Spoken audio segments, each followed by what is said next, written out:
Sejam bem-vindos. Essa é a nossa aula de hoje, onde eu pretendo falar com vocês os aspectos que nós já trabalhamos nesse bimestre.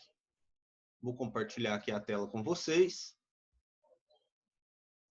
Primeiramente, eu vou recordar que no segundo bimestre nós falamos sobre movimento uniformemente variado.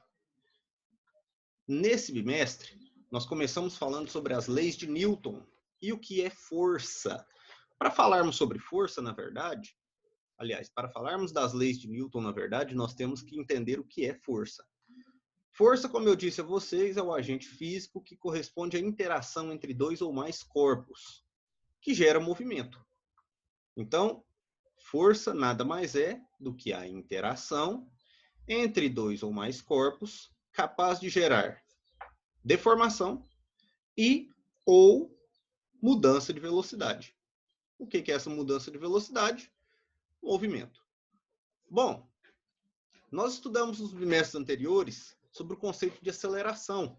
Aceleração é essa própria mudança de velocidade.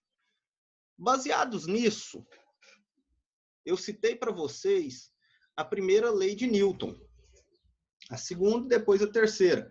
Mas, em geral, o que são forças? Vou começar fazendo isso aqui, ó. Acho que vocês se recordam da gente ter trabalhado isso. Duas forças atuando na mesma direção e no mesmo sentido, vejam só, gera uma resultante que é a soma das duas. Se eu chamar essa aqui de força 1 e essa em vermelho de força 2, e elas estiverem atuando na mesma direção e no mesmo sentido, a força resultante será a soma das duas forças. Como eu disse para vocês durante as aulas, eu citei até o exemplo do carro. Imaginem que um carro estraga. O condutor desse veículo desce para empurrar. Alguém vem e ajuda ele empurrando na mesma direção e no mesmo sentido. A força final sobre o carro será, na verdade, a soma dessas duas forças, a força do condutor e da pessoa que está ajudando. Essas duas forças juntas são a resultante que atua sobre o carro. Ok?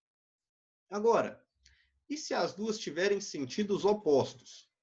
O que é isso? Quer dizer que uma está indo para um lado e a outra está indo para o outro lado.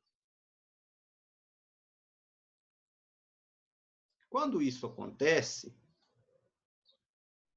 é semelhante ao cabo de guerra, onde uma equipe puxa para um lado e a outra equipe puxa para o outro. Como nós estamos trabalhando aqui no plano 2D por enquanto, seria um está puxando para a esquerda e o outro está puxando para a direita. As duas na horizontal, como vocês podem ver. Pode ser na vertical também? Pode. Só muda a direção e o sentido. Mas a ideia é a mesma. Nesse caso, quando elas estão com sentidos opostos, nós vamos subtrair essas duas forças. Será dado o módulo da força 2 menos a força 1. Por que menos? Porque nesse caso as forças não estão se adicionando, elas estão se subtraindo. A resultante será dada para o lado da maior força. Ou seja, imagina um cabo de guerra. Para a direita, a equipe está fazendo uma força de 9 newtons. Para a esquerda, uma força de 6 newtons. Só de observar, você já percebe que a força para a direita é maior. Então, a tendência é que a resultante seja para a direita. Vai ser com a mesma intensidade? Não. Por quê? Porque elas estão sendo puxadas em sentidos opostos. Então, a força será dada pela subtração entre as duas. Teremos aí uma força resultante, neste caso, para este exemplo, de 9 menos 6. Uma subtração. Vai dar 3 newtons. 3 newtons na horizontal é a intensidade da força resultante que continua na horizontal. E o sentido é para a direita. Mas e se a força maior fosse para a esquerda? Bom, aí o sentido seria para a esquerda, né?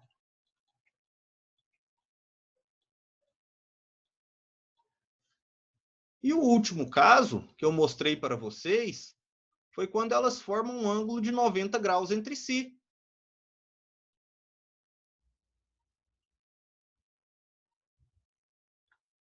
Quando as duas forças formam um ângulo de 90 graus entre elas. Aqui a força 2 e aqui embaixo a força 1.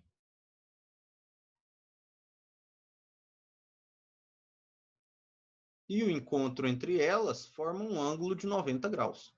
Quando isso acontece, nós vamos usar o teorema de Pitágoras, onde teremos que a força resultante a força resultante ao quadrado é o quadrado da força 1 mais o quadrado da força 2.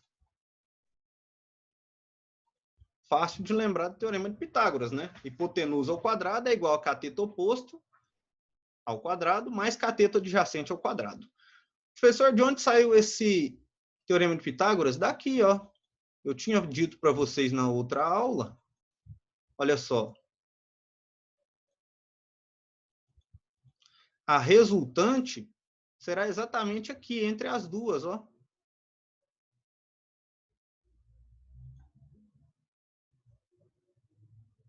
Se você prestar atenção, você vai ver que temos dois triângulos. Esse aqui o triângulo 1 e esse aqui o triângulo 2. E são triângulos retângulos.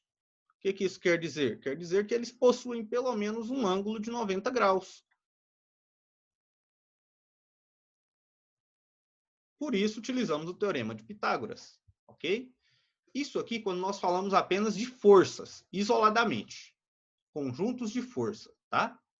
Apenas fazendo um apanhado do que nós já vimos. Beleza. Vou apagar aqui. Também disse a vocês sobre as leis de Newton. São elas 3. Vou escrevê-las aqui novamente. A primeira lei de Newton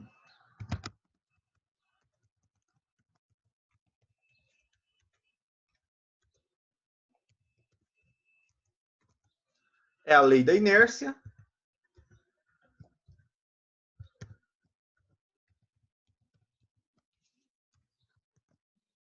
O que era a lei da inércia? Um corpo em repouso tende a manter seu repouso caso a resultante sobre ele seja nula, ou se nenhuma força agir sobre ele. Ou ainda, um corpo em movimento uniforme tende a manter seu movimento uniforme desde que não haja ação de nenhuma força sobre ele, ou a resultante das forças sobre ele seja nula. O que isso quer dizer para a gente? Quer dizer que sem a ação de uma força, nenhum corpo entra em movimento. Então, para que haja o início do movimento, é necessário que haja a ação de uma força. Ok? Para quebrar essa inércia, é necessário que haja a ação de uma força resultante. A segunda lei de Newton, que foi até inclusive o tema dos exercícios da última aula, é o princípio fundamental da dinâmica.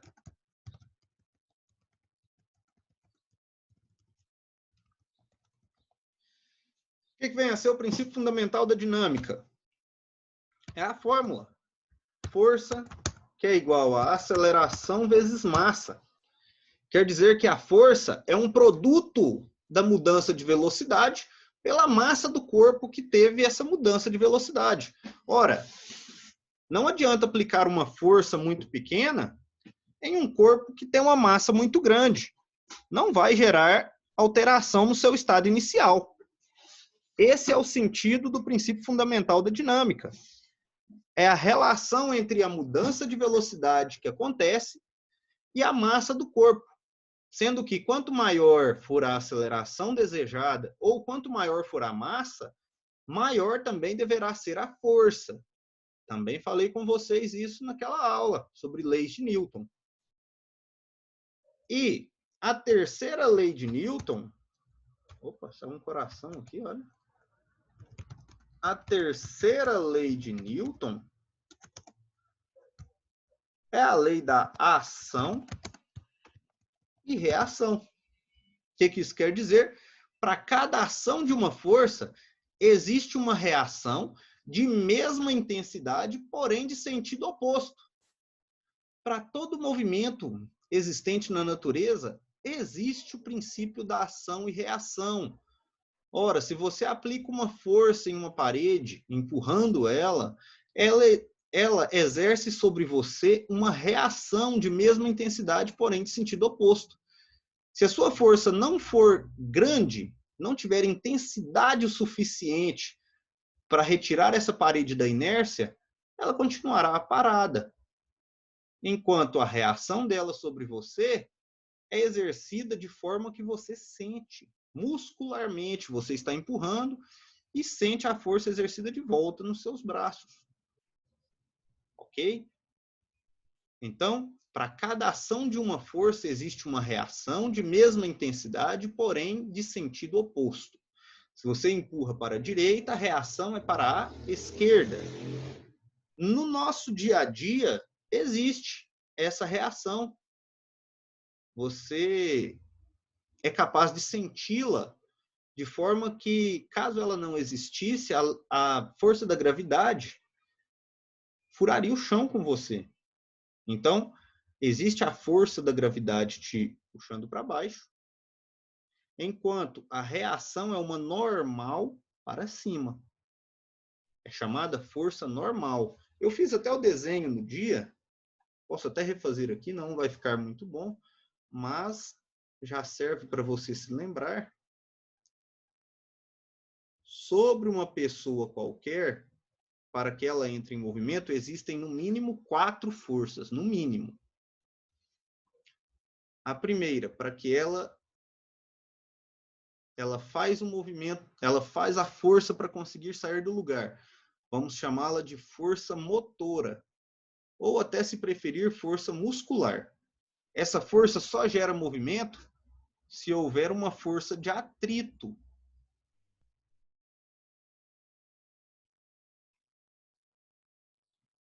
O que é essa força de atrito?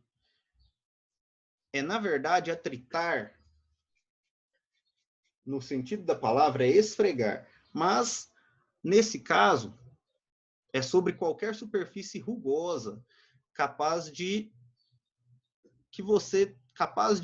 realizar uma fixação no ambiente. Como assim, professor? Tipo assim, você vai andar, você vai tentar se mover, você vai caminhar. Imagina o chão todo ensaboado, que o chão fosse completamente liso, não existisse atrito nele. Dessa forma, quando você caminhasse, você não conseguiria exercer essa força motora. Por quê? Porque sem a reação, você não andaria. Sem a força de atrito, você não sairia do lugar. Por quê? Porque você ia patinar e cair. Então, é necessário que haja atrito. Imagina um carro no asfalto acelerando e o pneu não tivesse atrito no asfalto, não tivesse aderência ao asfalto. O que aconteceria? O pneu ia ficar patinando e o carro não iria sair do lugar. Entendeu? Para cima, aliás, para baixo, nos puxando para baixo, nós temos a força gravitacional, ou ainda a gravidade. E uma reação a essa força é a força N, chamada de força normal. Todas essas forças têm uma setinha em cima. O que é essa setinha? Essa seta indica que a força é uma grandeza vetorial. O que vem a ser uma grandeza vetorial? Uma grandeza que só pode ser expressada, é melhor expressada, se, além da intensidade, nós também colocarmos a sua direção e o seu sentido. Então, toda grandeza vetorial é melhor expressada se, além da sua intensidade, nós também falarmos da sua direção e do seu sentido. Porque, imaginem só que eu dissesse a vocês, eu executei uma força de 5 newtons. É o bastante? Não. Por que não? Você não sabe para que lado foi essa força, para que direção, para que eu exerci essa força. Agora, se eu digo a vocês, exerci uma força de 5 newtons na vertical para cima, aí você já imagina, opa, peraí, se foi na vertical, é esse eixo. Se foi para cima, é para lá, para cima. Então, a força exercida, ou ele levantou alguma coisa, ou ele simplesmente ergueu algo. Já que força é a interação entre dois ou mais objetos, ela precisa ser aplicada em alguma coisa. Certo? Então, hoje, com vocês, eu trouxe para falar justamente dessa aqui, ó, da força gravitacional. Na última aula eu passei exercícios sobre esta força, sobre este tema, o princípio fundamental da dinâmica, que foi a força que é igual a aceleração vezes massa. Hoje nós vamos fazer uma pequena variante dela, que é a força peso. Peso que é igual a gravidade vezes massa. Na verdade, é uma pequena variante, mas tem o mesmo significado de força igual a aceleração vezes massa. Qual a diferença entre elas? Força que é igual a aceleração vezes massa é quando nós estamos falando de objetos que estão sofrendo a ação de uma força na horizontal.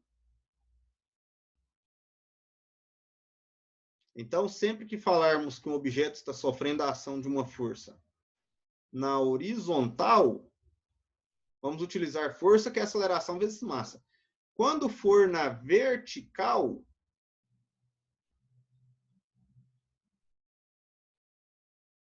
utilizaremos a força peso.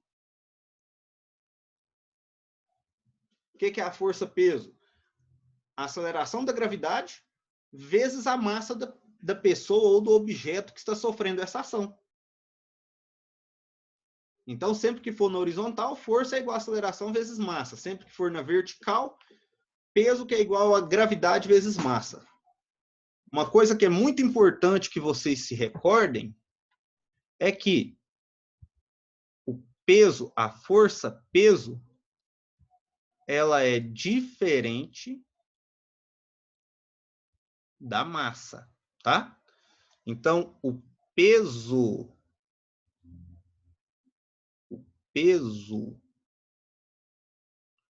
é diferente da massa. Por que é diferente? Peso é uma força aplicada na vertical, pode variar. Ora, você não são todas as pessoas que conseguem aplicar a mesma força sobre o objeto. Ora, você não conseguiria levantar um container para colocar em um supermercado, por exemplo, um container com mercadorias, um fardo com mercadorias, certo? Então, a força aplicada para levantar algo é chamada de força-peso. Agora, a massa é a quantidade de matéria necessária para formar esse objeto. Por exemplo, você sobe na balança e ele indica a quantidade de massa que possui no seu corpo. Ora, você possui uma massa, suponhamos, de 60 quilos. Essa é a quantidade de matéria que forma o seu corpo. Ok? A massa é invariável, independente de onde você esteja, sua massa é invariável. Seu peso não. Seu peso pode variar. Ele pode variar de acordo com a gravidade desse ambiente. Certo? Então, se a gravidade for maior, você terá que fazer mais força. Se a gravidade for menor, você terá que fazer menos força. Ok? Não pode esquecer disso. A diferença entre peso e massa. Peso é uma força, massa é a quantidade de matéria que existe para formar um corpo. Aí eu trouxe aqui alguns exemplos. Olha, na simples aplicação da fórmula. Olha lá. Na Terra, a aceleração da gravidade é em média 9,8 metros por segundo ao quadrado. E na Lua é 1,6 metros por segundo ao quadrado. Para um corpo de massa 5 quilos, vamos determinar, letra A, o peso desse corpo na Terra. Então, peso é igual a aceleração. Peso é igual a gravidade vezes massa. Qual é a gravidade na Terra? 9,8. Vezes a massa desse corpo, que é 5. Então, basta fazer a multiplicação de forma direta. Ó. 5 vezes 8, 40. Vai 4. 5 vezes 9, 45. Mais 4, 49. Então, 49 newtons. É o peso desse corpo na Terra. É a força com que a Terra atrai esse corpo. E aí ele pergunta na letra B, a massa e o peso desse corpo na Lua. A massa, como eu disse a vocês agora há pouco, ela não varia. Tanto faz na Terra ou na Lua, a massa desse corpo continuará sendo 5 quilos. A massa não sofre variação. Agora, e o peso? O peso, esse sim varia de acordo com a gravidade. O peso é gravidade vezes massa. Agora ele está localizado na Lua, onde a gravidade é menor que na Terra. No exercício, ela é 1,6 vezes a massa, que é 5. Então, o peso deste corpo, a força aplicada sobre esse corpo será 5 vezes 6, 30, vão 3. 5 vezes 1, 5, mais 3, 8. 8 newtons. Então, observe a diferença da força aplicada na Terra para a Lua. Realmente, a força aplicada sobre um corpo na Terra é bem maior do que a força aplicada sobre esse corpo na Lua. Por quê? Porque a gravidade na Terra é bem maior. Por isso, a Terra o atrai com maior força do que a Lua atrai esse corpo. Por isso é normal vocês verem naqueles filmes, por exemplo, de pessoas que estão no espaço, estão flutuando, porque lá não existe a força da gravidade. Ok?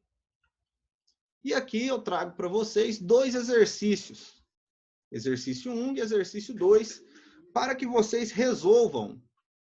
Também muito simples, apenas de aplicação da fórmula, e trabalhem o que nós falamos hoje. Tudo bem? Dá uma pausa no vídeo, copie esses exercícios e resolva. Eu vou deixar um fórum aberto para que vocês postem as respostas por lá. Caso tenham alguma dúvida, eu vou estar online com vocês durante o período de aula, tá? Podem perguntar por lá, lá mesmo eu respondo vocês. Bom, não apenas isso, mas de uma forma geral, as leis de Newton são o que regem a mecânica clássica. Ok? Então, é muito importante que vocês saibam. Não é uma matéria complicada, é uma matéria tranquila, e acho que vocês não terão dificuldade. Ok? Bom, meninos, então, estou encerrando a aula de hoje. Qualquer dúvida, perguntem no fórum, estarei lá com vocês, e postem as respostas dessas atividades, tá bom? No mais, tenham uma boa tarde, fiquem com Deus, até a próxima aula. Tchau, tchau.